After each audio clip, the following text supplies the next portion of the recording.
안녕하세요, 김PD입니다. 오늘 마지막 토론에 대한 얘기를 한번 해볼 건데요. 제가 썸네일에도 밝혔듯이 오늘 참 답답했습니다. 일단 토론에 대한 관전평을 좀 해보자면요.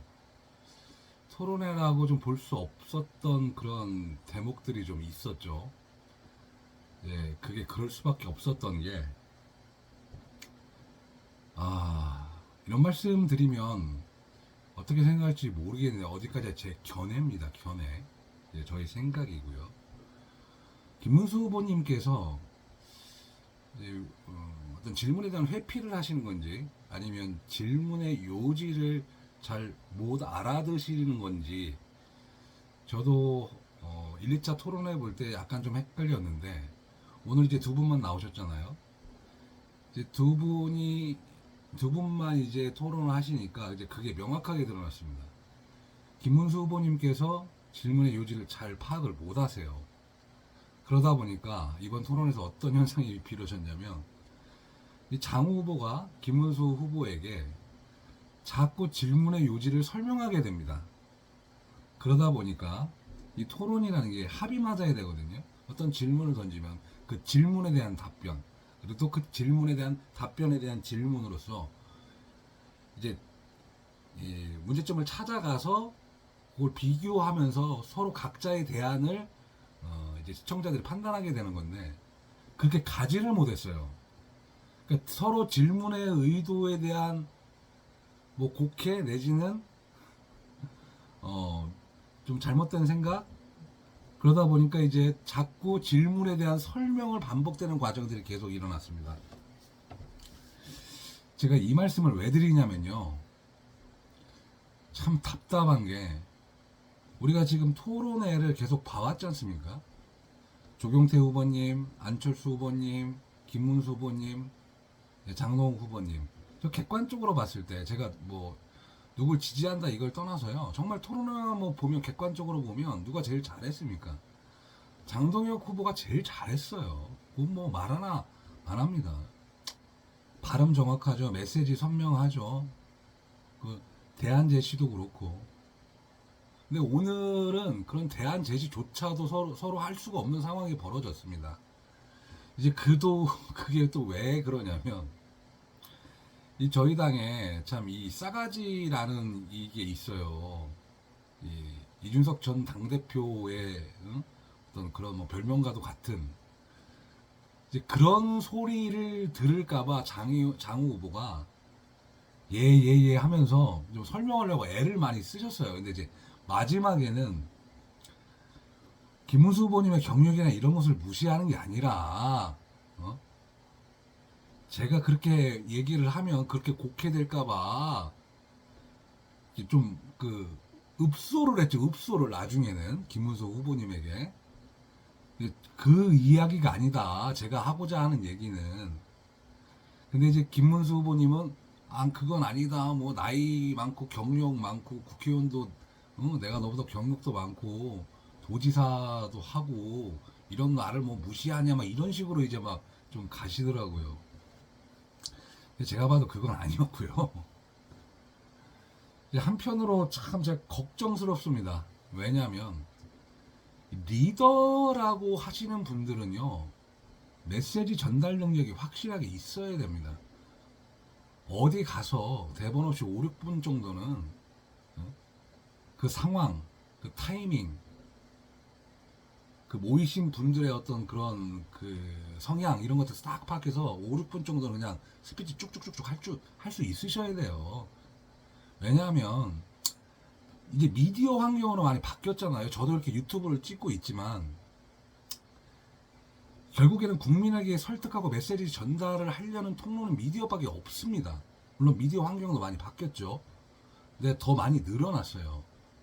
그리고 뭐 기자들이 한두 명이고 저 같은 유튜버나 뭐 어디 나가면 정치인들 나가면 카메라 쑥쑥 들어오는데 그때 말 한마디 제대로 못하면 이게 뭐가 되겠습니까? 저라고 장동혁 의원이 주장하는 말을 다 좋다고 생각하진 않아요. 물론 뭐 저를 아시는 분은 아시겠지만 제가 대전시당에서 국민의힘 대전시당에서 장동혁 대전시당 위원장님 하실 때 제가 대변인을 역할을 했었습니다. 대전시장 나가셨을 때는 캠프에서 대변인 역할을 했었고요. 보령 가서도 선거를 치르고 왔었습니다. 그런 인연을 차치하고서라도 우리 당에서 싸울 줄 아는 사람을 뽑아야 됩니다. 만약에 참 걱정스러운 말인데 김문수 후보님이 이번에 당대표가 되시면 저희 당은요, 그냥 제가 제 생각인데 말씀을 드리자 보면 또 비대위로 넘어갈 수 있는 확률이 커집니다. 지선 이후에. 그리고 무엇보다 더 중요한 건 이 당이 이제 윤석열 전 대통령 탄핵이고 당이 지금 쪼그라들었습니다. 이걸 다시 살려내야 돼요. 그럼 지금 정말 좋은 닥터가 와서 정확하게 판단을 해서 심폐소생술을 해서 살려야 되는데 이 골든타임을 놓치는 상황이 벌어집니다. 이게 가장 큰 문제라는 거예요 지금. 그래서 여러분들한테 제가 진짜 읍소드립니다. 읍소드려. 그냥 객관적으로 평가를 해주셔야 돼요. 오늘 그 TV 토론회에서 또 이제 그 질문에 대한 OX 답이 또 나왔죠. 여기에 대해서 또 파장이 많던데, 그 전한길 선생을 뽑을 거냐 아니면 한동훈 전 대표를 뽑을 거냐, 이제 공천을 줄 거냐, 이 질문 이제 김문수 후보한테 갔어요. 김문수 후보님이 이제 그 OX를 들지 않으시고 이렇게 세로로 놓으셨어요. 그때 가서 상황 봐서 내가 판단하겠다. 뭐 이렇게 말씀하시는 거는 뻔한 전략이죠. 그리고 오늘 김문수 후보가 안철수 후보를 찾아갔습니다.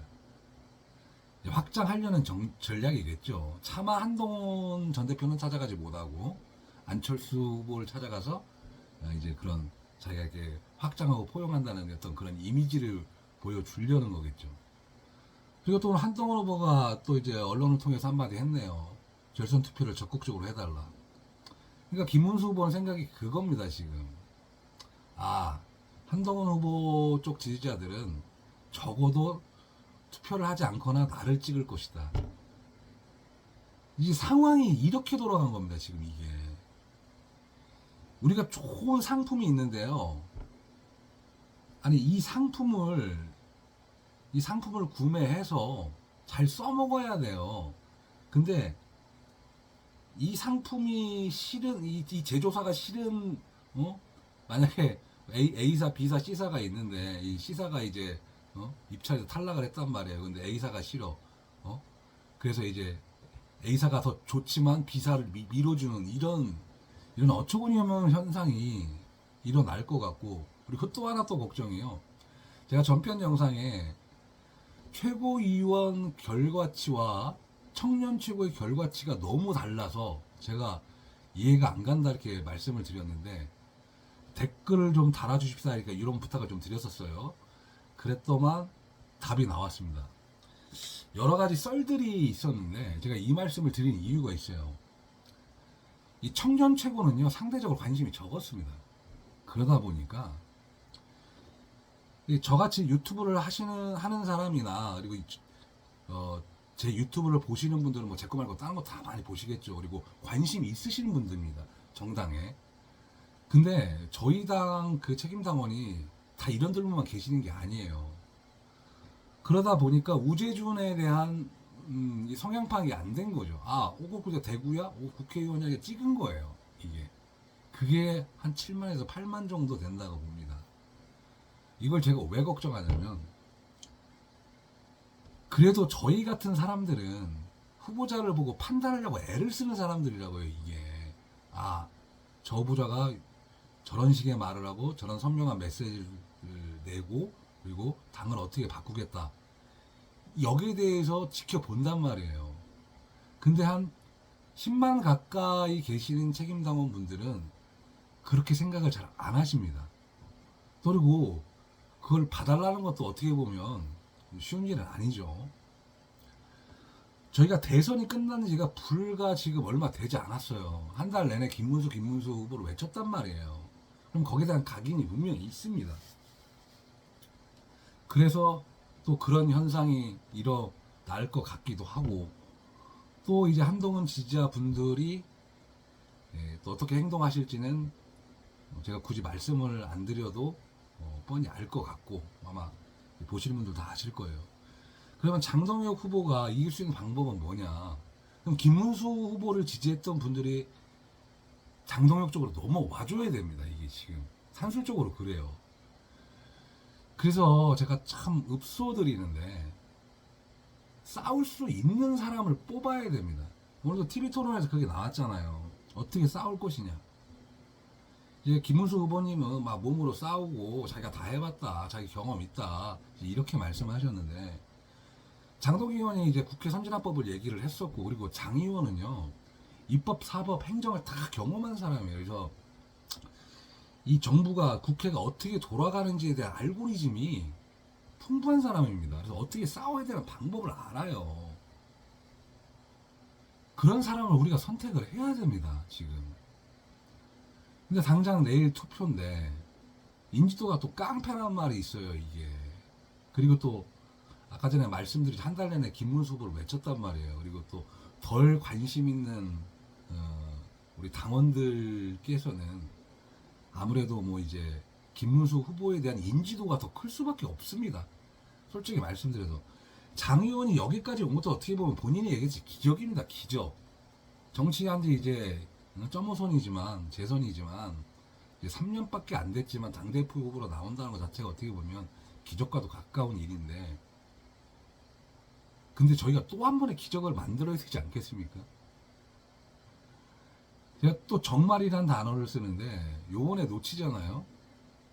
저희 당은 골든타임을 놓칩니다. 감히 말씀드리지만 김문수 후보가 이제 당대표가 되시면 이 체제가 오래 못 갑니다. 아마 지선 때 또 책임론이 불거질 테고 또 결국에 또 비대위로 넘어가는 이런 상황이 또 생깁니다.